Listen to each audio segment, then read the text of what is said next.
16,000 की सैलरी से 10 करोड़ की वेल्थ या जर्नी, ये बिल्कुल पॉसिबल हो सकता है और आप पे की नौकरी में हो सकता है।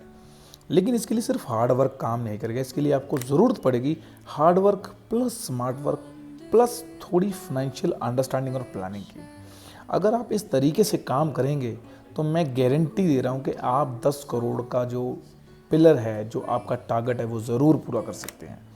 नमस्कार दोस्तों, मैं हूं इंद्रजीत सिंह। मक्खी आ गई है फिर बीच में, तो चलिए शुरू करते हैं वीडियो बिना किसी देरी के।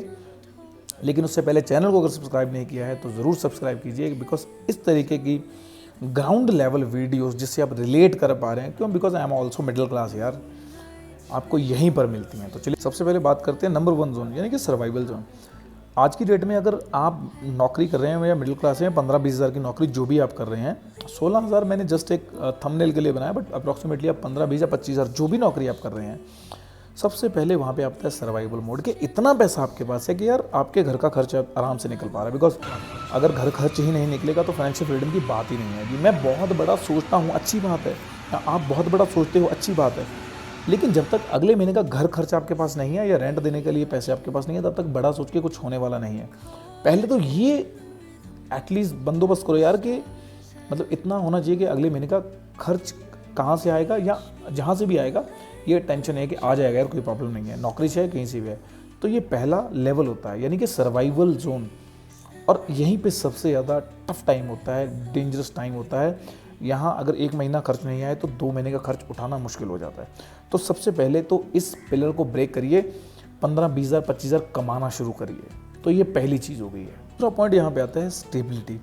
जिस दिन आप 15,000 रुपया कमाने लग जाते हैं या 20 हज़ार रुपया कमाने लग जाते हैं, तो इस टाइम पे ये होता है कि आपके अंदर से ये चीज़ चली जाती है कि आप घर खर्च की प्रॉब्लम नहीं है, लेकिन सेविंग्स जो है, इन्वेस्टिंग जो है, वो अभी भी जीरो होती है। आप स्टेबल हो चुके हैं, लेकिन सेविंग और इन्वेस्टिंग अभी भी जीरो है। अभी भी एक चीज़ आपको स्ट्रेस देगी, वो है इमरजेंसी। अगर कोई इमरजेंसी आई तो आपको जो आपने पैसा अपने पास सेव किया है, या सेव तो ऑलमोस्ट मैंने कहा भी नहीं है, तो इस टाइम पे इमरजेंसी एक ऐसी चीज़ होती है, या मेडिकल इमरजेंसी या किसी भी टाइप की इमरजेंसी आपको स्ट्रेस दे सकती है। तो जब स्टेबल होते हैं, इसके साथ साथ अपने थोड़ी हेल्थ इंश्योरेंस लेना स्टार्ट कीजिए, कुछ सेविंग और इन्वेस्टिंग करना स्टार्ट कीजिए। ये बहुत ज़रूरी चीज़ है। मोस्ट ऑफ द टाइम लोग सर्वाइवल जोन से तो बाहर निकल जाते हैं, लेकिन जैसे ही वो स्टेबिलिटी में आते हैं, उसी टाइम पे अपने ऊपर ईएमआई बढ़ा लेते हैं, लोन ले लेते हैं और 50 तरह के ब्लंडर्स कर लेते हैं। ईएमआई, लोन्स, इन चीज़ों के अंदर आदमी कैसे फंसता है, इसके ऊपर ऑलरेडी मैंने बहुत सारी वीडियोस बना दी हैं। नहीं पता तो चैनल की पीछे की वीडियोस को चेक करिए, आपको बहुत सारी वीडियोस मिल जाएगी। लेकिन जैसी स्टेबिलिटी आती है, अपनी हेल्थ इंश्योरेंस और अपनी सेविंग और इन्वेस्टिंग को स्टार्ट कीजिएगा। तीसरी चीज़ आती है सिक्योरिटी। जब सिक्योरिटी की बात हम करते हैं तो इसमें सिर्फ सबसे पहले देखना ये होता है कि यार थोड़ी बहुत सेविंग हो जाती है, आपके पास बेसिक हेल्थ इंश्योरेंस होता है, गाड़ी का, अपना, अपनी फैमिली का। लेकिन अभी भी ऐसा टाइम नहीं आया होता है कि जब आप बहुत बड़ा रिस्क ले सकते हैं। यानी कि कहने का मतलब ये होता है कि यार अगर आपके ऊपर 10 लाख का लोन है, तो आप कहीं अगर 50,000 रुपये इन्वेस्ट करना चाहते हो तो आप नहीं कर पाएंगे। लेकिन आपके अंदर कहीं ना कहीं ये चीज़ भी चलती है कि 50,000 रुपये इन्वेस्ट करके शायद मुझे 2-3 लाख रुपया बन सकता है, बट अब वो चीज़ भी नहीं कर पाएंगे, बिकॉज 10 लाख का लोन या जो ईएमआई आपको चल रही है वो आपको बहुत बड़ा रिस्क नहीं लेने देती है। तो ये बात भी ध्यान रखें कि जैसे जैसे आपके सिक्योरिटी वाले पार्ट में आप एंटर कर रहे हैं, आप उसी टाइम अपनी ईएमआई को बहुत ज़्यादा ना बढ़ा लें। ईएमआई आपको रखनी है, बट बहुत ही मिनिमम रख रहे हैं। लेकिन most of the time India में क्या होता है, जैसे ही आप स्टेबिलिटी जोन में, या सॉरी सिक्योरिटी जोन में आते हैं, लगभग आपकी शादी हो चुकी होती है, और जैसी शादी होती है तो ईएमआई शादी के साथ ही आ जाती है। सो कोशिश करें, आई एम नॉट है ना रॉन्ग के ईएमआई बहुत गलत चीज़ है, मैं ये नहीं बोलूँगा, लेकिन बहुत बड़ी ईएमआई ना कराएं। अपनी जो सैलरी है 10 से 15% से ऊपर ना करवाएं। It's a basic and very good thing. आप कराइए, लेकिन 10 से 15% से ऊपर मत कराइए, तो आपकी ज़िंदगी एज इट इज़ चलती रहेगी। और आती है फाउंडेशन जोन।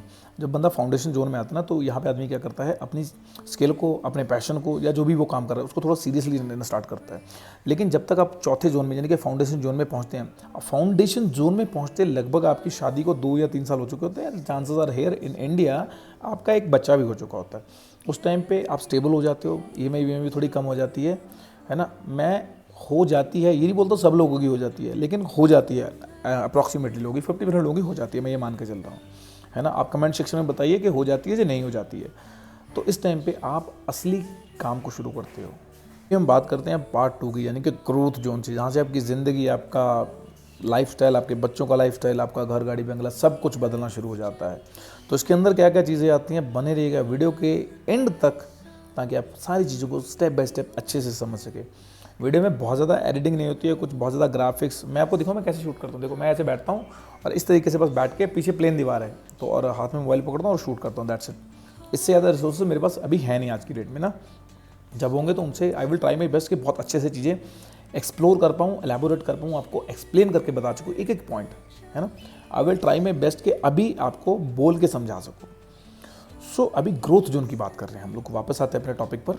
बात कर रहे हैं कंफर्टेबल जोन की। कंफर्टेबल जोन का मतलब होता है कि आपका जो ग्रोथ है वो थोड़ी सही से चल रही होती है, आप थोड़ी बहुत इन्वेस्टिंग भी सीख जाते हैं, आपके पास थोड़ी बहुत पैसिव इनकम भी स्टार्ट हो जाती है, बिकॉज आपको जॉब में भी अच्छा खासा टाइम हो चुका होता है, और मे बी कुछ केसेस में आपकी वाइफ, आपका लाइफ पार्टनर भी आपको सपोर्ट कर रहा होता है, तब आपका कंफर्टेबल जोन स्टार्ट हो जाता है और आपके पास अच्छी सेविंग और अच्छा हेल्थ इंश्योरेंस भी इस टाइम पे होता है।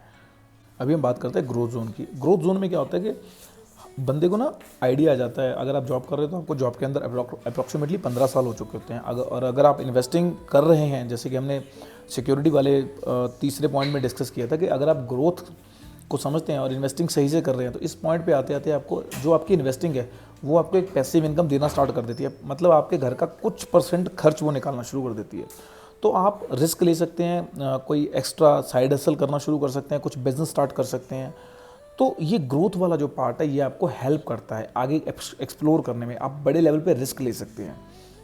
अब बात करते हैं फाइनेंशियल फ्रीडम की, या आप फायर करना, बिकॉज इस लेवल पे आते आते आपको अगर जॉब में हो तो 25-26 साल हो जाते हैं या 20-22 साल हो जाते हैं अप्रॉक्सीमेटली। और इनडायरेक्टली मैं ये कहूँ कि ये ऐसा टाइम होता है कि आपने अच्छी खासी सेविंग कर ली है, अब आपको पैसे के लिए काम नहीं करना पड़ता है, आपका पैसा आपके लिए काम करता है। या फिर आपकी अगर आप रिटायर हो रहे हैं तो उस टाइम पे इतना अमाउंट आपको मिल जाता है कि अगले महीने का घर खर्च वहाँ से आसानी से निकल सकता है। तो ये फाइनेंशियल फ्रीडम होता है। फाइनेंशियल फ्रीडम का मतलब अल्टीमेटली यही होता है कि मैंने बहुत बार पहले ही बताया है कि जब नेक्स्ट मंथ का घर खर्च आना इंडिपेंडेंटली शुरू हो जाता है, उस टाइम को, उस लेवल को, उस पॉइंट को हम फाइनेंशियल फ्रीडम डिस्कस कर सकते हैं। वो एक ऐसा पॉइंट होता है कि जब बोल सकते हैं कि I am financially free, you know. अगर आपके घर का खर्च 3,000 रुपये और 3,000 रुपये सोते सोते अगले महीने आपको आ जाए, so that is called a financial freedom. Okay, अभी हम बात करते हैं लेगेसी जोन की। सी, लेगेसी जोन का मतलब ये है कि आपके घर खर्च का 5 गुना आपके पास बैठे बैठे आ रहा है। अब वो किसी भी एंगल से आ सकता है, हो सकता है वो स्टॉक से आए, हो सकता है वो किसी रेंटल इनकम से आए, हो सकता है वो किसी म्यूचुअल फंड से आए, या किसी भी एंगल से हो सकता है आपका बिजनेस इतना बड़ा स्केल हो गया है कि वहाँ से आए। मतलब जहाँ पर आपको पैसे की तो कोई चिंता ही नहीं होती है, आप कुछ नेक्स्ट लेवल चीज़ें करना चाहते हो। और इंडिया में अगर मैं बात करूँ, जो ये लेगेसी जोन है ये सिर्फ टॉप 5% लोगों के पास होती है। और इंडिया में मैं डायरेक्टली अगर बोलूँ कि अगर टॉप 1% में आना है तो आपको महीने का 3.5 लाख रुपये अगर आप कमा रहे हैं तो आप इंडिया के टॉप 1% में आते हो। 3.5 लाख रुपये अगर आप कमा रहे हो, आप मुझे कमेंट सेक्शन में बताइए कि इंडिया में कितने लोग टॉप 1% में आते हैं, कितने लोगों की 3.5 लाख रुपये महीना साल लिया है। आज भी मेरा ख्याल 60-70% लोग तो 30,000 से नीचे की नौकरी कर रहे हैं। इसलिए ज़्यादातर जो यूट्यूब पे वीडियोस बन रही हैं वो इसी के ऊपर बन रही है कि 25,000 नौकरी में फाइनेंशियल फ्रीडम कैसे पाया जाए। आई एम सॉरी टू से, सारे झूठ बोल रहे हैं। 25,000 नौकरी में फाइनेंशियल फ्रीडम पाया नहीं जा सकता है, उसके लिए 25 साल लग जाएंगे आपको, और 25 साल में इन्वेस्ट भी करोगे तो कितना, सेव भी करोगे तो कितना, दैट्स इट। तो मिनिमम अगर फाइनेंशियल फ्रीडम पाना है 20 साल के अंदर भी, तो भी भैया 1 लाख रुपया कमाना शुरू करो। ज़िंदगी भी जीनी है, ऐसा नहीं कि सारा पैसा कमाया बच्चों के लिए छोड़ के चले गए और अपनी ज़िंदगी नहीं जी। तो सबसे पहले 1 लाख रुपया कमाना शुरू करो, तभी आप लेगेसी जोन को क्रिएट कर सकते हैं। अगली चीज़ आती है अबैंडोनेड। ये मतलब थोड़ा अजीब सा लगेगा, मैं आपको नॉर्मल वर्ड्स में बताता हूँ। अबैंडोनेड अल्टीमेटली ऐसा लेवल होता है, ऐसा टाइम होता है, यहाँ पे ना लोग आपके माइंडसेट को, आपके स्ट्रगल को समझना ही बंद कर देते हैं। उनको समझ नहीं आती कि आप भाई क्या करना चाहते हो लाइफ में, है ना। मतलब सब कुछ होता है आदमी के पास, फिर भी आदमी कुछ अलग करना चाहता है। जैसे अगर मैं आज बात करूं तो अंबानी की बात करूं, अडानी की बात करूं, रतन टाटा की बात करूं, आज उनके पास सब कुछ है, तो आज वो इस लेवल पे हैं। मतलब मैं अगर सोचूं यार कि मैं रतन टाटा की तरह, है ना, और लेट रतन टाटा की तरह सोच सकूँ, तो मैं नहीं सोच पाऊंगा। Because millionaire are they solve us millionaire problem and billionaire is solve us the billionaires problem, है ना। करोड़पति आदमी करोड़ों प्रॉब्लम को सॉल्व करता है और अरबपति आदमी अरबों प्रॉब्लम को सॉल्व करता है। ये सिंपल सा रूल है, यू नो। आप जितना पैसा कमा रहे हैं आप उतनी ही नॉलेज रखते हैं, और लेमैन लैंग्वेज में कहूँ तो हर आदमी की औकात उतनी ही होती है जितने वो पैसा कमाता है। वो एक कोट भी है इंग्लिश में कि your income will not for exceed your personal development, it sometime take a lucky jump, you know. So ये चीज़ बहुत क्लियरली होती है कि अब आप ऐसे काम करते हो, अब अंबानी के पास पैसे की कमी नहीं है ना यार, 65 के हो गए हैं, मतलब उन्होंने उनके घर का चूल्हा जल सके ऐसे 400 साल का इंतजाम करके बैठे हैं, तो वो प्रॉब्लम ही नहीं है। आप वो कुछ अलग ही लेवल करना चाहते हैं। तो एबनॉर्मल जोन ऐसी चीज़ होती है जहाँ आप अलग ही लेवल पे काम करते हो, चीज़ें अलग ही लेवल पे दिखती हैं आपको। अगला जो माइंडसेट है यानी कि इन्वेस्टर माइंडसेट होता है, वो इन्वेस्टर माइंडसेट का मतलब ये होता है कि भाई मैं अपने आप को इन्वेस्टर नहीं बोल सकता। इन्वेस्टर वो लोग होते हैं, टॉप 1% लोग है ना। अगर इंडिया में 140 करोड़ की पॉपुलेशन है तो भैया आप मान के चलो 4 लाख लोग ही ऐसे हैं जहाँ 40 करोड़ का 100 करोड़ का 1%, और मतलब 1 करोड़ 40 लाख है ना, यानी कि लगभग 1.25 करोड़ 1.5 करोड़ लोग ऐसे हैं जो भैया इन्वेस्टर माइंडसेट के हैं। मतलब इनके बिलियन ऑफ डॉलर्स है ना, 1 बिलियन 2 बिलियन, मतलब 200-400-500 करोड़ से इनको फ़र्क ही नहीं पड़ता यार। इनके बिलियन ऑफ डॉलर्स क्या कर देते हैं, इन्वेस्टिंग में रहते हैं।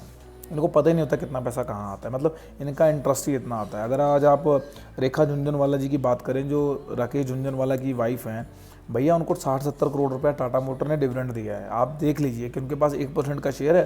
टाटा मोटर 2.5 लाख करोड़ की कंपनी है, तो 2.5 लाख करोड़ का 1% देख लीजिए कितना हो गया, 25,000 करोड़ हो गए। तो ना सॉरी 25,000 करोड़ हो गए। तो भैया उनको कितने का उन्होंने डिविडेंड दिया है। अब 25,000 करोड़ के कितने शेयर आ जाएंगे, उसके हिसाब से मल्टीप्लाई करके देख सकते हैं कि कितने उनके पास शेयर हैं, और 2 रुपये अगर पर शेयर डिविडेंड दिया है तो कितने पैसे उनके पास अल्टीमेटली आ गए हैं। तो वो लोग इन्वेस्टर हैं। विजय किडे जी इस इन्वेस्टर हैं, राधा कृष्ण दमानी इन्वेस्टर हैं, है ना, बिल गेट्स इज इन्वेस्टर हैं, और भी बहुत सारे लोग हैं जिनके बारे में मैं नहीं जानता अभी।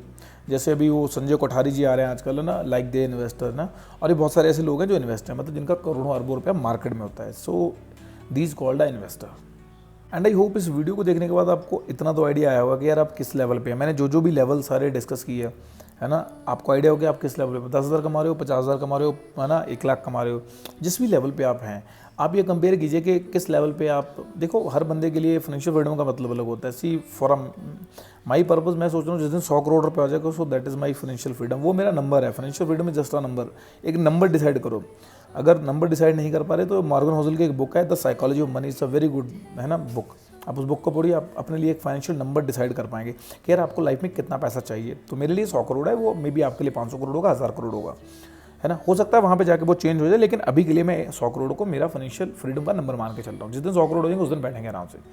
उससे पहले कुछ नहीं है, उससे पहले काम करना है, 60 65 70 जितनी एज हो जाए, ठीक है भाई। तो सबसे पहले ये चीज़ हो गई है। और बाकी इस वीडियो को अपने दोस्तों के साथ शेयर कीजिए यार। मैंने ट्राई किया अच्छे से समझाने की इसमें बहुत सारी चीज़ें, और अगर इस वीडियो में मैं आपको 1% लर्निंग दे पाया तो सिर्फ 1 या 2 दोस्तों के साथ वीडियो को शेयर कीजिएगा। बहुत ज़्यादा लोगों के साथ भी शेयर मत करना, एक बार में 5 ही दोस्तों के साथ शेयर कर पाओगे मे बी व्हाट्सअप पे, तो 5 दोस्तों के साथ शेयर करना, इट्स ओके फॉर अस। और बाकी मिलते हैं सुबह 5 बजे, है ना, at same time same day. और बाकी तब तक के लिए bye bye, see you all, और मेरी फेवरेट हैप्पी इन्वेस्टिंग।